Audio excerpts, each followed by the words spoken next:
All right, I want to show you a poster that became a billboard featuring a quote from a person viewers of this show should be very familiar with. The quote is from the one and only Grover Norquist. Quote, "My goal is to cut government in half in 25 years, to get it down to the size where we can drown it in the bathtub." That picture is New Orleans after Katrina. Government small enough to drown. It perfectly articulates the kind of real-world consequences of that kind of governance. And as we noted early in the week, there are lots of Republicans who say the same thing, except, of course, when it's their own district or state that will drown, and then they'll be running to the federal government for help.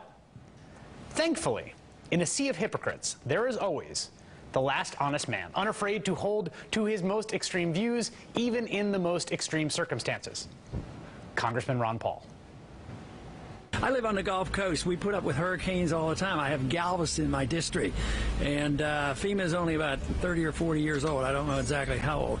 But the worst disaster we've ever had was in my district in Galveston in 1900. Before FEMA, the local people rebuilt the city, built a seawall, and they survived without FEMA. It should be like 1900. It should be like 1940, 1950, 1960. It's just people have lack of confidence in how free markets work and how local governments ought to work, how neighbors should take care of themselves. It should be coordinated, but it should be coordinated voluntarily with the states. Now, it's true that FEMA is relatively new. It was created in 1979 as a way of consolidating all the federal things the federal government did do for disaster relief into one agency. Ron Paul wants to believe that local governments and neighbors don't need outside coordination in times of disaster. But precisely because disasters are local, they reduce the capacity of local authorities to act. That's the advantage of something like FEMA. It can come from the outside to help. And it isn't as if the federal government wasn't helping before FEMA existed. For example, if we're just talking about hurricanes to hit the New York area, there haven't been many, the Works Progress Administration, the WPA, was vital to recovery after the hurricane of 1938 that hit Long Island and swept up through New England. In 3 days, an army of 110,000 WPA workers had been shifted to emergency storm and flood duty. Every little man with a pick on this map represents 1,000 workers of the WPA. Manpower turning from regular public improvements and services into the breach in time of dire need. Where tracks remained to carry trains, thousands of these workers came by rail. Shock troops of disaster, someone has called them, because so many times in recent years they have provided the human sinews for great tasks of reconstruction. I've been working on my newsreel voice, but I'm not going to be able to do it as well. The human sinews for great tasks of reconstruction. At a deeper level, securing citizens from the devastation of disaster is one of the foundational projects of civilization.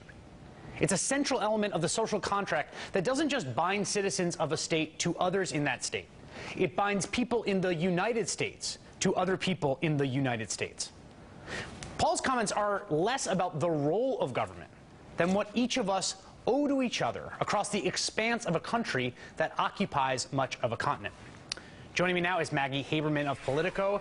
Maggie's one of my favorite political writers. Great to have you here. Nice to be here. Okay, so this is sort of par for the course for Ron Paul, right? He really is the last honest man, which is why I actually, when this tape came in, I was glad we got a chance to play it, because what I think you see in the Republican field, and tell me if you agree or not, is that everyone wants to adopt Ron Paulism sort of when it's convenient and then abandon it when it isn't. Sure. I think that people like the parts of Ron Paulism that are not completely offensive to the general electorate, and then they leave the parts that are. I think, as you say, this is Ron Paul being true to himself. This is absolutely in line with everything he says. It's also an example of him not giving a single inch toward electability, which is something that his supporters keep saying, we should all be paying attention to him. He can win. Look, he almost won the Ames straw poll. I would argue this is a pretty tough sell in a general election. But here's the thing about Ron Paul.